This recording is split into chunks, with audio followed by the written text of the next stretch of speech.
오늘 아침에는 여호수아 7장입니다. 7장 1절에서 15절까지 말씀을 봅니다.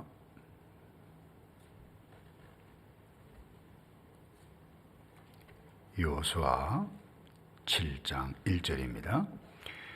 이스라엘 자손들이 온전히 바친 물건으로 말미암아 범죄하였으니 이는 유다 지파 세라의 증손 삽디의 손자 갈미의 아들 아간이 온전히 바친 물건을 가졌습니다. 여호와께서 이스라엘 자손들에게 진노하시니라. 여호수아가 여리고에서 사람을 베델 동쪽 벤 아웬 곁에 있는 아이로 보내며 그들에게 말하여 이르되 올라가서 그 땅을 정탐하라 하며 그 사람들이 올라가서 아이를 정탐하고 여호수아에게로 돌아와 그에게 이르되 백성을 다 올라가게 하지 말고 2,3,000명만 올라가서 아이를 치게 하소서. 그들은 소수이니 모든 백성을 거리로 보내어 수고롭게 하지 마소서 하므로 백성 중 3,000명쯤 거리로 올라갔다가 아이 사람에게 앞에서 도망하니 아이 사람이 그들을 36명쯤 쳐 죽이고 성문 앞에서부터 스바림까지 쫓아가 내려가는 비탈에서 쳤으므로 백성의 마음이 녹아 물같이 된지라. 여호수아가 옷을 찢고 이스라엘 장로들과 함께 여호와의 궤 앞에서 땅에 엎드려 머리에 티끌을 뒤집어 쓰고 저물도록 있다가 이르되 슬프도소이다. 주 여호와여 어찌하여 이 백성을 인도하여 요단을 건너게 하시고 우리를 아모리 사람의 손에 넘겨 멸망시켜 하셨나이까. 우리가 요단 저쪽을 만족하게 여겨 거주하였다면 좋을 뻔하였나이다. 주여 이스라엘이 그의 원수들 앞에서 돌아섰으니 내가 무슨 말을 하오리까. 가나안 사람과 이 땅의 모든 사람들이 듣고 우리를 둘러싸고 우리 이름을 세상에서 끊으리니 주의 크신 이름을 위하여 어떻게 하시려 하나이까 하니 여호와께서 여호수아에게 이르시되 일어나라. 어찌하여 이렇게 엎드려졌느냐. 이스라엘이 범죄하여 내가 그들에게 명령한 나의 언약을 어겼으며 또한 그들이 온전히 바친 물건을 가져가고 도둑질하며 속이고 그것을 그들의 물건들 가운데 두었느니라. 그러므로 이스라엘 자손들이 그들의 원수 앞에 능히 맞서지 못하고 그 앞에서 돌아섰나니 이는 그들도 온전히 바친 것이 됨이라. 온전히 바친 물건을 너희 중에서 멸하지 아니하면 내가 다시는 너희와 함께 있지 아니하리라. 너는 일어나서 백성을 거룩하게 하여 이르기를 너희는 내일을 위하여 스스로 거룩하게 하라. 이스라엘 하나님 여호와의 말씀에 이스라엘아 너희 가운데 온전히 바친 물건이 있나니 너희가 그 온전히 바친 물건을 너희 가운데서 제하기까지는 너 원수들 앞에 능히 맞서지 못하리라.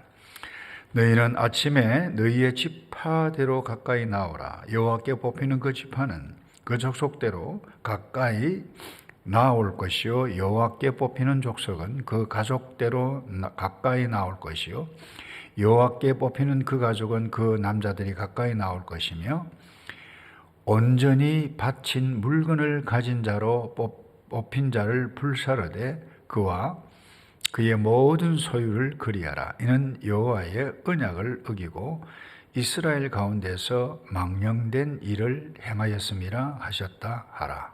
아멘. 비극적인 일이죠. 어제 이스라엘 백성들에게 일어난 일입니다. 이 말씀을 오늘 우리에게 어떻게 적용해 갈 수 있는가? 전혀 기대하지 않았던 불행한 일이 갑자기 나에게 딱 닥친다. 그러면 어떻게 하시겠어요? 원망하죠. 하나님 왜 이랬습니까? 우리가 누군데? 여호수아가 그랬어요. 하나님 가라 해서 왔는데 조그만 저 아이성에게 망하다니 이 무슨 창피입니까? 이런 일입니까? 뭐 이럴 수 있죠. 우리가 그래요. 근데 왜 이와 같은 일들이 일어났는가? 자기에게서 찾지 않고 항상 상대방에게 돌립니다. 상황에 돌립니다. 이게 어제나 오늘이나 동일하다고 봅니다. 그 이유가 무엇이죠? 뭐 설명하지 않아도 이 사건 너무나도 유명한 사건이라서 잘 알죠. 아이성 아이성이 아니고 여리고성 쳐부실 때 모든 것 다 주께 바쳐라 했는데 알다시피 아간이 그 바벨론 신할산 외투 한 벌, 뭐 요즘 말로 하면 뭐 명품백 뭐 몇 개, 금반지, 뭐 다이아몬드, 은 몇 세겔, 금 몇 세겔, 이거 범죄 때문이었어요. 이렇게 이야기하면 와, 하나님 째째하다 이렇게 생각할 수 있을 것입니다. 근데 우리가 역사적으로 이 본문을 쭉 봐야 돼요. 근데 오늘 본문에 여러분들이 읽다 보면 반복되는 구절이 있습니다. 우리말 성경 말고 우리가 함께 읽었던 부분. 온전히 바친 물건을 인하여. 한번 따라서 할까요? 온전히 바친 물건. 본문을 쭉 읽어보시면 온전히 바친 물건을 인하여. 그러니까 여리고성이 온전히 바친 물건이라는 거예요. 그 다음에 아이성도 온전히 바친 물건이니라 그렇게 표현해 가고 있어요. 그래서 여러분이 온전히 바친 물건이라고 하는 의미가 뭐냐? 원래 이 헤렘이라고 하는 히브리 원어 단어예요. 이 헤렘이 뭐냐? 추방한다, 몰수한다, 그럼 저주다, 하나님의 심판이다. 그 다음에 구별하여 진멸하여 바쳐진 것, 이와 같은 의미가 함축적으로 담겨져 있는 것이 이 헤렘이라고 하는 단어인데, 그것이 온전히 바친 물건이라고 하는 거예요. 그러니까 이것은 하나님의 명령에 의해서 온전히 하나님께 들어져야 된다, 하나님에 의해서 심판되어져야 된다, 하나님의 뜻에 의해서 구별되어져야 한다, 이런 말이에요. 이런 행위, 또 봉헌의 의미도 여기에 담겨져 있습니다. 그러니까 사람이 손댈 것 아니라는 거예요. 그런데 이것을 아간이 손을 댔다는 거예요. 이게 무슨 의미입니까? 자기가 하나님이라는 거죠. 넓게 이야기한 우리의 입장에서는 하나님의 이 엄한 명령을 불순종했다라고 하는 부분입니다. 그런데 왜 하나님께서 이 여리고성을 헤렘이라고, 온전히 바친 물건이라고 너희들은 손대면 안 된다 라고 규정하신 그 이유가 무엇입니까? 세 가지 이유가 있어요. 그 첫 번째는 이 여리고성 가나안 땅이죠. 하나님의 공의의 심판이에요. 그 여리고는 극심한 제약과 우상 숭배가 만연했던 가나안 문화의 한복판 문화의 상징이었습니다. 그런데 사실 이 하나님의 심판은 이때 갑작스럽게 일어나는 것이 아닙니다.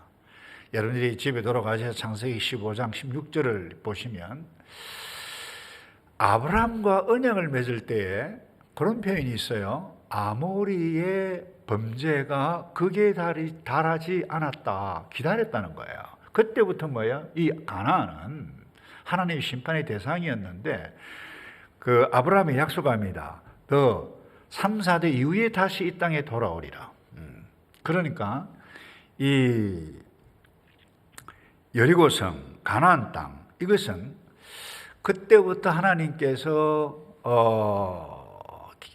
죄를 짓는 것을 보고 기다리셨는데 이 여리고성을 완전히 멸망시켜라, 아이성을 완전히 온전히 박해진 물건으로 없애버려라고 하신 것은 이스라엘 백성들을 통해서 대한 하나님의 공의의 심판이라고 하는 거예요.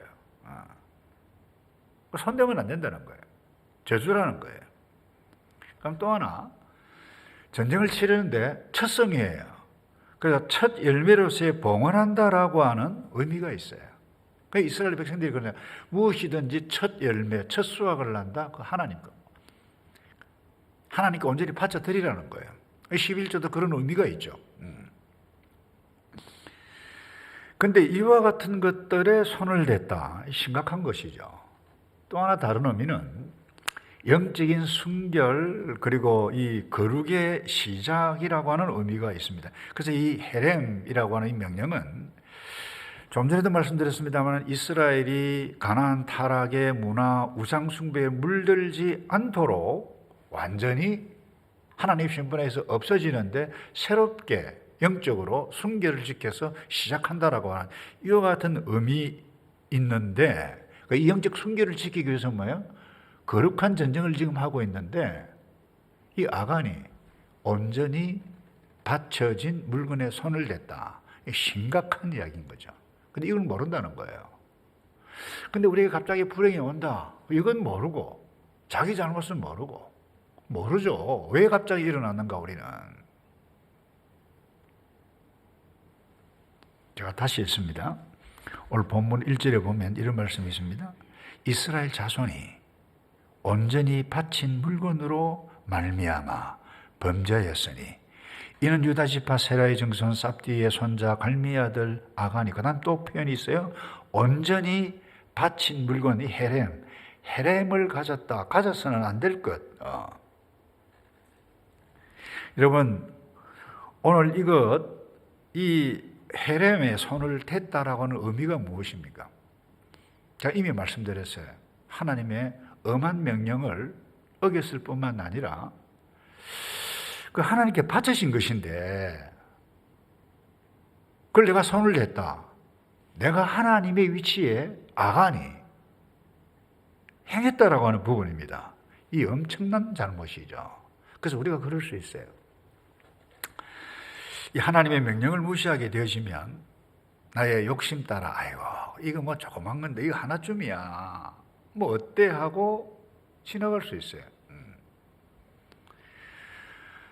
여러분 손을 대서는 안 돼야 할 것이 오늘 저와 여러분에게 무엇이 있습니까? 이거 생각해 보셔야 돼요.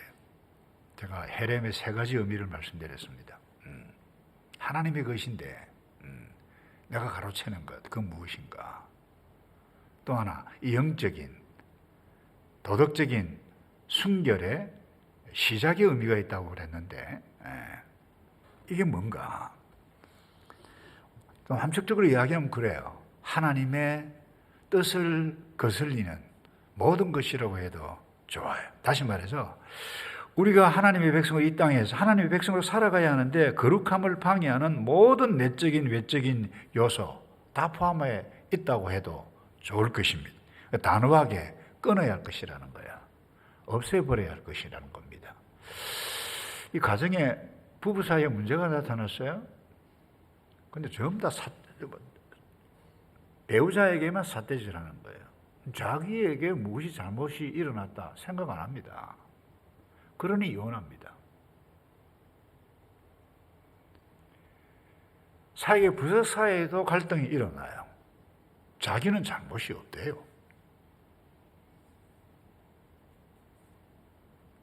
근데 객관적으로 자기 자신을 정확하게 눈으로 쳐다보지를 못해요. 이걸 이름하여 아주 악한 것이라 볼 수 있습니다.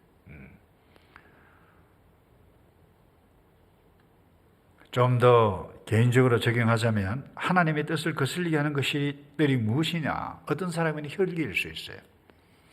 어떤 사람은 지나치게 자기를 주장하고 잘난 체하는 것일 수 있어요. 또 때로는 상습적인 거짓말일 수도 있어요. 또 보지 말아야 할 음란물들을 보는 이 젊은이들 뿐만 아니라 나이 든 사람에도 마찬가지예요. 이 모든 것들을 오늘 거룩한 전쟁을, 가나안 전쟁을 치고 있는 저와 여러분에게 반드시 하나님께 들어져야 되고 나에게 있어서는 없어져야 할 헤렘이라고 하는 사실을 여러분들이 놓쳐서는 안 됩니다. 말씀을 마무리합니다. 여러분, 하나님께서 이스라엘 백성들에게 가나안 정복을 위해서 주신 것은 무기가 아닙니다. 무기가 아닙니다. 모세에게도 마찬가지였고 여호수아에게도 마찬가지였어요. 내가 너에게 명령한 모든 율법과 명령을 지켜 행하라. 그것도 강하고 담대하라 했어요. 그러니까 하나님께서 이스라엘 백성들이 가나안 땅 정복할 때 손에 쥐어준 건 무기, 사실 무기로 싸웠습니까? 이 여리고성 전쟁 칠 때? 그냥 돌았어요. 언약궤 앞에 두고. 그 무엇을 상징합니까? 근데 더 흥미있는 것은 그렇습니다. 요단강을 건넜잖아요. 건널 때도 마찬가지입니다. 그들이 한 일이 아무것도 없어요. 범람했습니다. 언약궤를 내세웠어요. 그리고 길갈에 시대밀 전하시 길갈에 왔는데 평지에 유월절을 지키라. 이 말이 됩니까? 지금 여리고성 높아서 이스라엘 백성들이 어떻게 하고 있는지 다 보고 있는데 남자들에게는 할례를 행합니다. 이런 말이 됩니까? 전쟁 중인데. 쳐들어오면 몰살당합니다. 그래서 좀 보십시다. 이 가나안 전쟁하는데 하나님께서 이스라엘 백성들에게 여호수아에게 주신 것은 너 군사훈련 이렇게 해라. 무기를 주신 것이 아니라는 거예요. 율법 주셨어요. 말씀 주셨어요. 다른 것 아닙니다. 그들은 전멸되지 않았습니다. 여리고를 무너뜨렸어요. 근데 헤렘, 하나님께서 선명하게 말씀, 온전히 바쳐진 물건, 하나님의 명령을 어겼을 때에, 유월절을 어겼을 때에 할례의 의미가 무엇인지를 생각을 잃어버렸을 때 이들의 정체성을 잃어버리게 되신다는 거예요. 우리도 마찬가지입니다. 내가 성도다. 여러분, 교회는 하나님께 예배하는 곳입니다. 성도는 예배하는 자예요. 교회는 복음을 알고 복음을 전하는 사람들이 교회예요. 이것 하지 않으면 교회는 내부적으로 문제가 반드시 일어나요. 성도 개인적으로도 마찬가지입니다. 자녀들에게 복음을 전가하지 않는다. 그건 문제죠. 돈만 벌어요. 그러니 자녀들이 그거 봐요. 공부해라, 공부해라.